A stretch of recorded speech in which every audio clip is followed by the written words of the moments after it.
अस्सलामुअलैकुम नाज़रीन, आऊं आहियां कमांडो कंवर ऐं अवां ॾिसी रहिया आहियो पंहिंजो पसंदीदा न्यूज़ चैनल सचाई न्यूज़।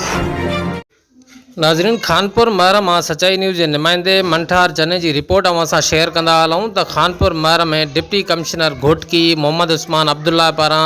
आम वापे जे शयुनि जा हथरातू अघ वसूल कंदड़नि खिलाफ़ कार्रवाइयुनि जे हुक्म ते असिस्टेंट कमिश्नर घोटकी एजाज़ अहमद हाले पुटरो, एसी डहरकी रिजवान नज़ीर, एसी मीरपुर माथेलो शरियार कमर, एसी खानगढ़ नई मोहम्मद सैतो ऐं एसी उबाड़ो आसिफ अली जुनेजो जिन मुख़्तलिफ़ बाज़ारनि जो दौरो करे आम वाहिपे जे शयुनि जा अघ मालूम कया। उन मौक़े ते मनपसंद अघ वठंदड़ मुनाफ़ेख़ोरनि खां मजमूई तौर ते 28,250 रुपया ॾंड वसूल कयो।